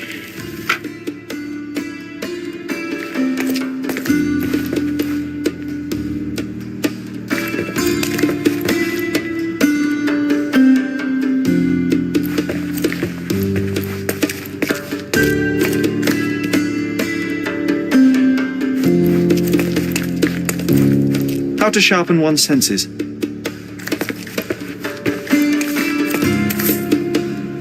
Addressed to Heinrich von Kram and written with a nervous hand. Arrived just yesterday.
remarkable tool to conveniently enhance anything. I could use one for my analysis.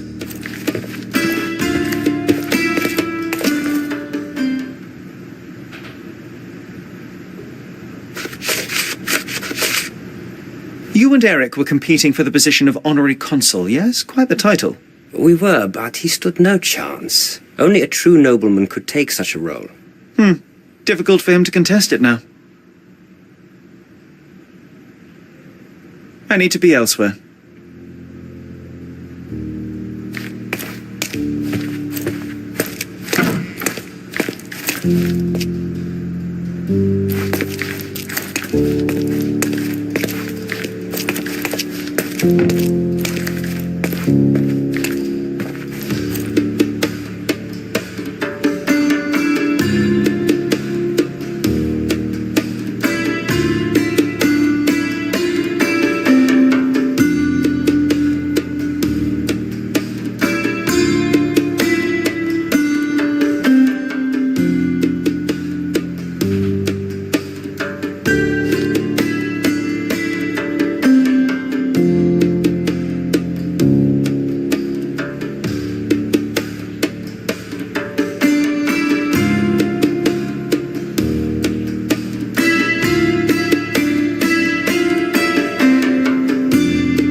Cecilia von Kram with Heinrich, Cologne, 1864. Mein Wunder. Doesn't appear to be the happiest childhood.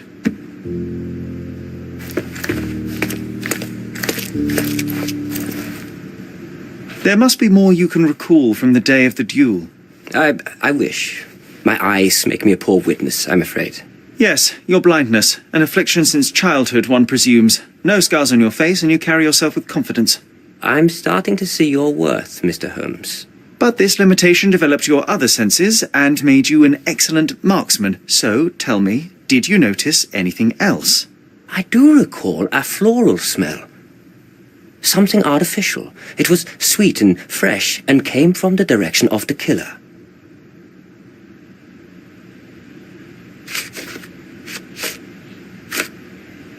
Do you recognize this scent? Yes.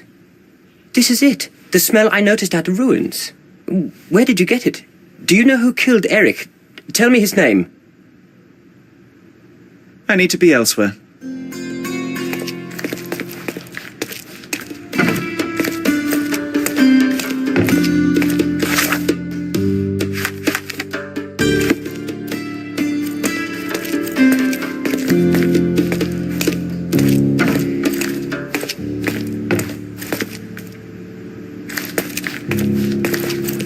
How to sharpen one's senses.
The same ingredient was used in the dueling revolver's ammunition.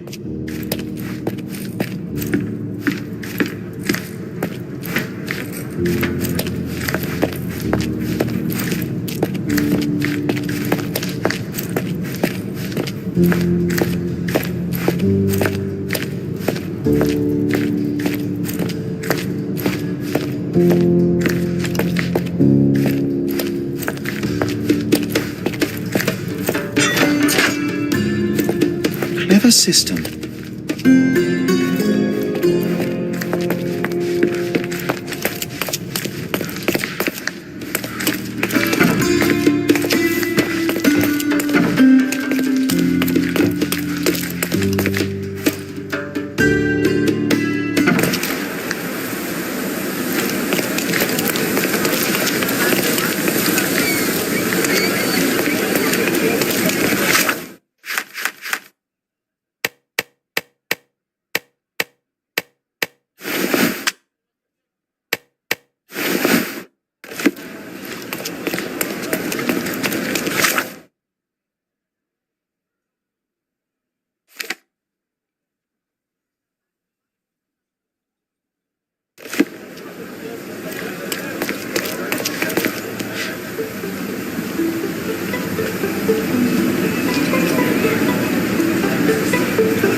Good day, officer. Miss von Staub awaits you in her boudoir. Going on a trip, miss? No, I'm leaving permanently.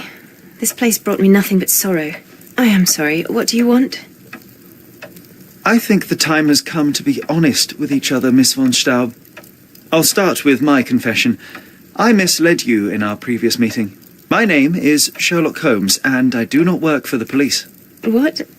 I don't understand. In actuality, I was independently investigating your brother's death and came to an unexpected conclusion. How? Why? It was not a tragic accident, miss. It was cold-blooded murder. And I know the culprit.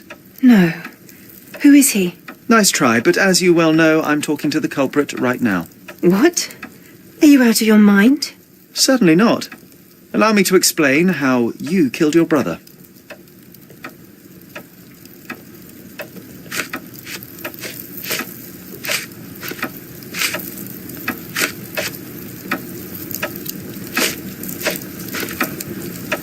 This is absurd. I've never even been... A moment, if I may. This is torture. I think the time has come to be honest with each other, Miss von Staub. I'll start with my confession. I misled you in our previous meeting. My name is Sherlock Holmes, and I do not work for the police. What? I don't understand. In actuality, I was independently investigating your brother's death and came to an unexpected conclusion. How? Why? It was not a tragic accident, miss. It was cold-blooded murder. And I know the culprit. No. Who is he? Nice try, but as you well know, I'm talking to the culprit right now. What? Are you out of your mind? Certainly not. Allow me to explain how you killed your brother.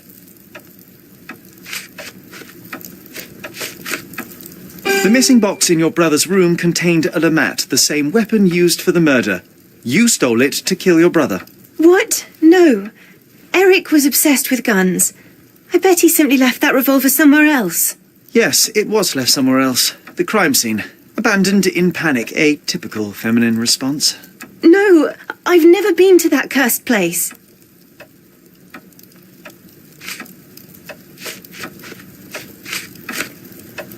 You hid behind the wall in the ruins. None of the others present could have killed Eric from that position. Both the duelists were blindfolded, and Mr. von Cram is ill-sighted.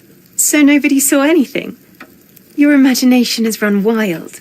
Ah, but you forget one thing. A blind man's other senses grow stronger. Mr. von Cram detected a lavender and pine scent. that of your ointment. You're taking the word of a sightless man. This is monstrous.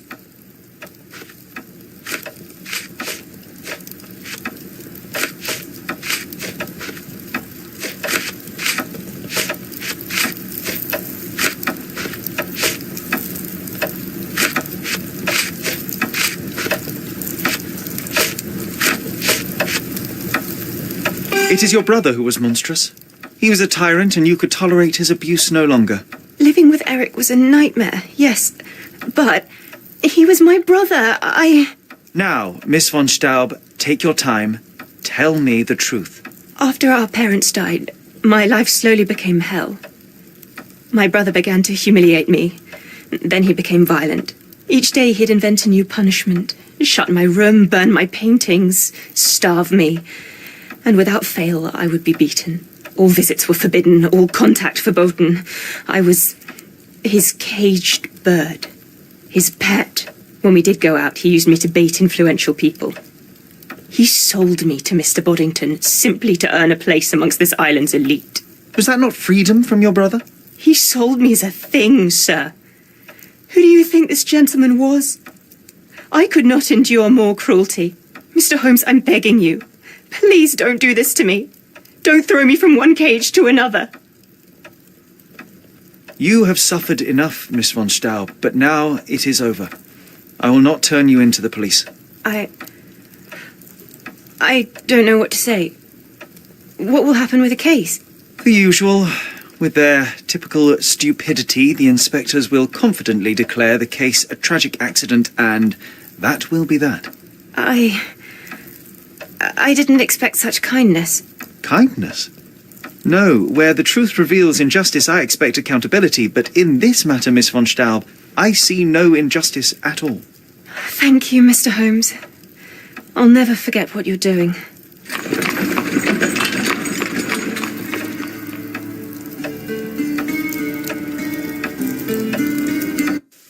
I am behind you 100%. I'm sure Miss von Staub wouldn't waste the chance for a better life.